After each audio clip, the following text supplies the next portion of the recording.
هل يعتبر التصوف الذي قام عليه سلاطين دولة بني عثمان مثلبة؟ لا طبعا، هذا شرف لهم. يا جماعة، الأمة مكونها الثقافي ثلاث أشياء، من موريتانيا إلى أندونيسيا. مكونها الثقافي ثلاث أشياء: اتباع المذاهب الأربع وتقليدها. اثنين، عقيدة الإمام أحمد وعقيدة الإمام الأشعري وعقيدة الإمام الماتريدي. ثلاثة، التصوف الملتزم بالكتاب والسنة. هذه الأركان أو مكونات الثقافية للأمة الإسلامية من 1200 سنة.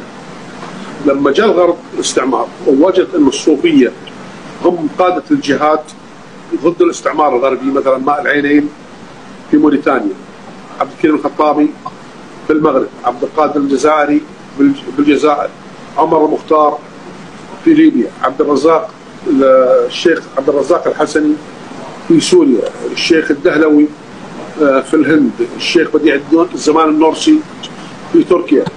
كل هؤلاء هم علماء الصوفية. فقال الغرب احنا عسكريا ما نقدر على المسلمين، يعني احنا استطعنا احتلال فلسطين لمدة 200 سنة والقدس حوالي 90 سنة وحرروها المسلمين، فيجب ضرب هذه المكونات الثلاث اللي هي المذاهب الأربعة. اثنين، التصوف الملتزم بالكتاب والسنة. ثلاثة، العقيدة الأشعرية والماتريدية.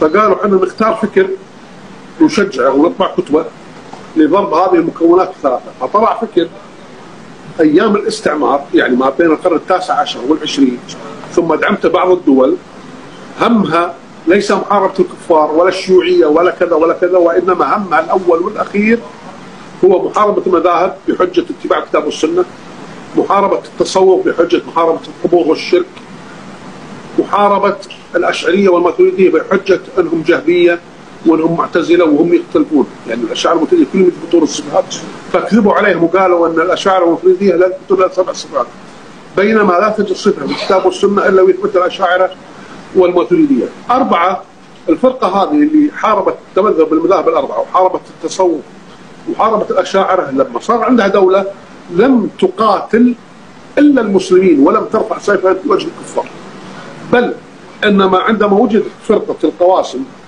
في الإمارات تحارب الاستعمار البريطاني، قامت هذه الفرقة بسجن زعماء القاسم بسجنه في العاصمة، وتعهدوا لبريطانيا بعدم مهاجمة بريطانيا وأن يجعل الخليج آمنا مطمئنا سداح ملاح حق الإنجليز يخوضون فيه ويضعون القواعد في كل مكان. وتوقف الجهاد من بعد ظهور هذا الفكر اللي حارب المذاهب الأربعة وحارب الأشعرية والماتريدية وحارب التصوف.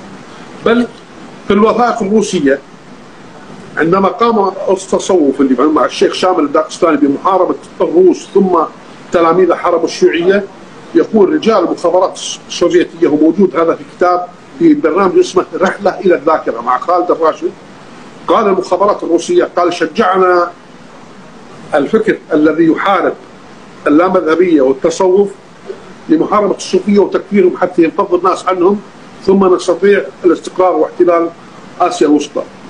نشوفوها في حلقة اسمها رحلة في الذاكرة لخالد الراشد في برنامج رحلة الذاكرة. بل هم شجعوا الفكر هذا وطبعوا كتبه، بل الأنظمة بعض الأنظمة دعمت هذا الفكر لكي تشجع الجهاد في أفغانستان ليحاربوا عن أمريكا القوات الروسية في أفغانستان. وعندما ظهرت أو خرجت روسيا مقهورة مذلولة مهزومة من أفغانستان، أفتى نفس العلماء اللي كانوا يقتلون للشباب بوجوب الجهاد في أفغانستان، أفتوا أن هذول الشباب اللي يقاتلون الأمريكا الآن هم خوارج من كلاب النار. فإذا كان المحتل الروسي لأفغانستان اعتبر الجهاد فرض عين ويجب أن لا يستأذن الرجل أمه وأبيه، فإذا كان المستعمر الأمريكي صار اللي جاهد الأمريكان خارجي من كلاب النار، حتى تعرف أن كبار مشايخهم يتبعون رأي الحاكم وليس الكتاب والسنة. فإذا أردت أن تعرف المنافقين فاذكر أهل البيت عندهم وأثني عليهم وامدحهم، فإذا اغتاظت صدورهم ونفوسهم فاعلم أن في صدورهم نفاقا، سواء كان هذا النفاق خفيا أم جليا.